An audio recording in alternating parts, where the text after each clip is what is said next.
Hello everyone, আজকে আমি আর মা মিলে এসেছি ২ নম্বর মার্কেটে ঝুলন দেখতে। মেলার মধ্যে ঢুকে যেটা বুঝলাম, এবছর ভালোই দোকানপাট বসেছিল আর ঝুলনটাও বেশ ভালো রকমই করেছিল।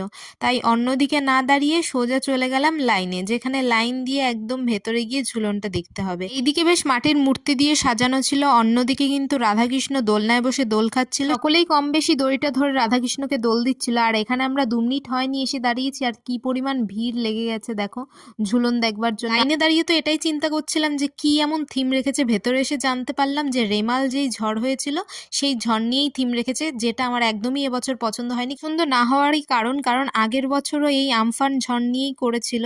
ওরা শুধু নামটাই চেঞ্জ করেছে, কোনো সিনারি পাল্টায়নি, একই রকম জিনিস রয়েছে। তারপর বাইরে চলে এসে কিছু টুকিটাকি কেনাকাটি করলাম। আর আজকের মিনি ব্লগটা এ পর্যন্ত। ভিডিও ভালো লাগলে লাইক করে দিও। দেখা হবে অন্য কোনো মিনি ব্লগে। ততক্ষণের জন্য সকলে ভালো থেকো, সুস্থ থেকো। টাটা আজকের জন্য।